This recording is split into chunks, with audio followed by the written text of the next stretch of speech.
pessoal, hoje nós vamos falar sobre o exame físico do quadril. No exame físico do quadril, como exame físico de qualquer outra articulação, nós vamos começar com a expensão, depois falaremos um pouco da palpação. O quadril tem alguns testes específicos de contratura, além do exame neurológico, simples e sucinto, e os testes especiais realmente do quadril. Começando pela inspeção. A inspeção ela é dividida em estática e dinâmica. A inspeção estática é aquela que a gente faz quando o paciente entra no nosso consultório e nós vemos a pilificação, o ângulo da bacia, se ele tem cicatriz ou não, o trofismo muscular dele e o trofismo da pele, bem como manchas ou deformidades grosseiras. Já a inspeção dinâmica a gente faz quando o paciente está deambulando, ou quando a gente coloca ele na mesa de exame e testa as amplitudes de movimento do quadril. Tá? As amplitudes de movimento do quadril, elas são flexão 120 graus, extensão 30 graus, que a gente pode fazer com o paciente deitado, como na figura, abdução 50 graus e adução aproximadamente 30 graus. As rotações, tanto a rotação externa quanto interna, a gente faz com o paciente em decúbito ventral e a gente roda a perna dele com o joelho fletido. Isso é mais fácil da gente fazer a mensuração dos ângulos dessa maneira. Sendo que a rotação externa nós temos 50 graus e a rotação interna um pouquinho menos, 40 graus. A circundação nada mais é do que um movimento combinado de vários desses eixos, tá?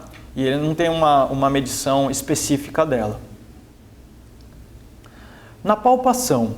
A palpação do quadril a gente divide em três áreas. A área anterior, a área lateral e a área posterior.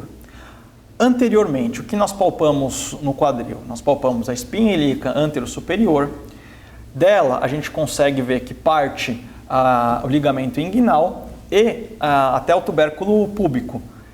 E no meio desse caminho a gente consegue sentir o feixe vasculonervoso. Lembrando que sempre o nervo é o mais externo e a veia é a mais interna das estruturas que são palpadas. Mas facilmente nós conseguimos achar essa região do feixe pela palpação do pulso da artéria femoral. Na região lateral, o principal sítio a ser palpado é o trocânter maior. O trocânter maior é frequentemente alvo da bursite trocantérica, portanto, ele frequentemente se encontra doloroso. Já posteriormente, o quadril, a gente, além das estruturas ósseas, que são a espinha ilíaca posterior-superior, a articulação ilíaca posterior e a tuberosidade isquiática, a gente tem a palpação muscular importante, que é frequentemente alvo de queixas álgicas, né? Tanto a contratura do glúteo médio, contratura do glúteo máximo, até a síndrome do piriforme, né? Que nada mais é do que uma contratura também e que acaba irritando muitas vezes o nervo ciático. Tá? É importante também palparmos toda a crista o comprimento das cristas ilíacas para ver a angulação que a pelve se encontra. Testes de contratura do quadril. São basicamente três testes. Começando pelo anterior, que é pela estrutura anterior, que é o teste de Elie-Duncan, onde o paciente em decúbito ventral, se estabilizando a bacia dele, faz a flexão do joelho e se ele tiver a contratura do reto femoral, nós observaremos então a flexão involuntária do quadril. Nós conseguimos ver ali na figura pela flechinha. O teste de Ober, que vai testar a contratura do trato iliotibial, ou seja, dos abdutores. Tá? Como é feito esse teste? O paciente em decúbito lateral, com o joelho estendido, nós fazemos a abdução do quadril e depois, com o joelho fletido, nós tentamos aduzir esse quadril.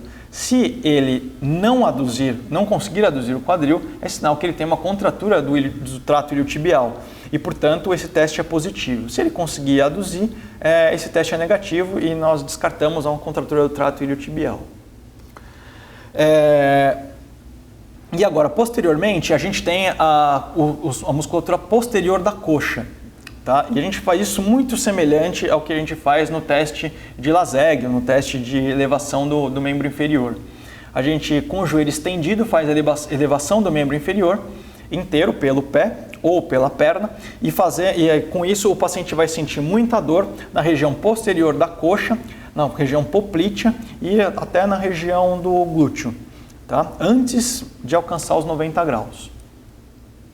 O exame neurológico do quadril, o quadril ele é inervado por alguns níveis, né?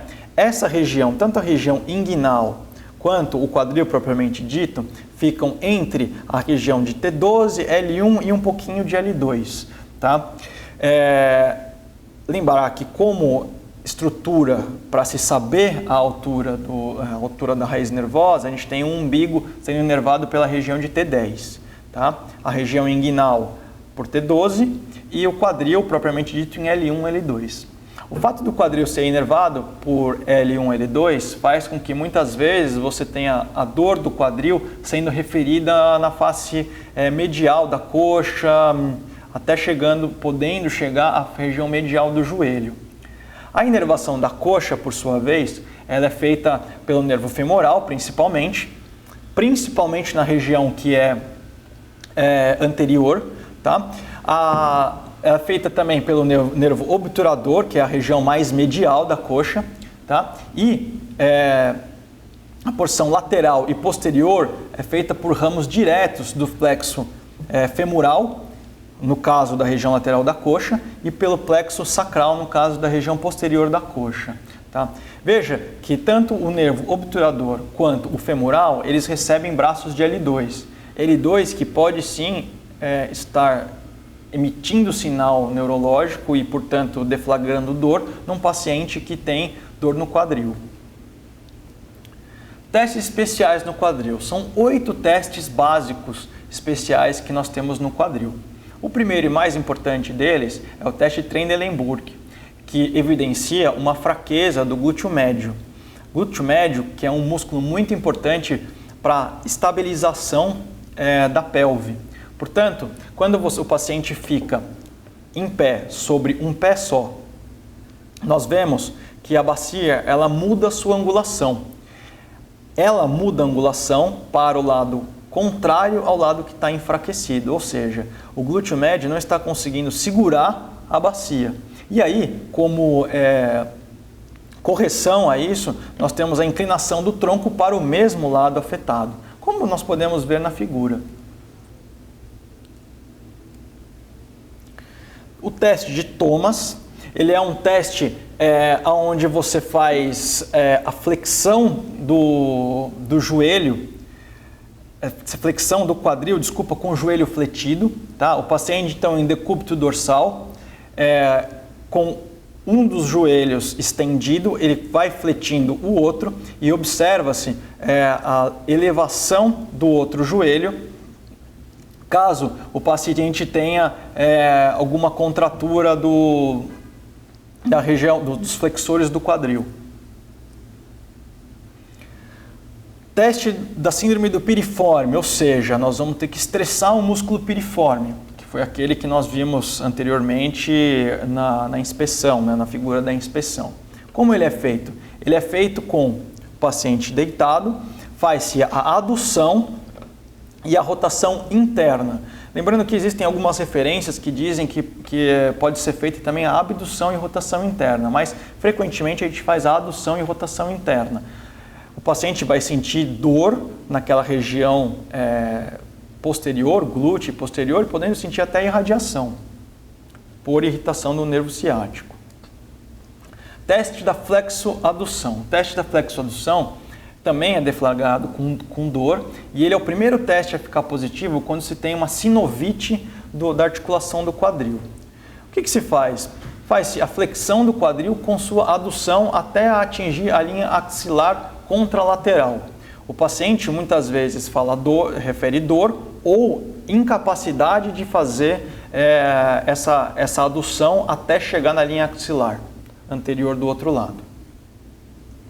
O teste do câmbio, ele é para impacto, mas não o impacto femoroacetabular que nós estamos acostumados, que vamos falar logo na sequência, e sim o impacto do trocânter maior com o acetábulo.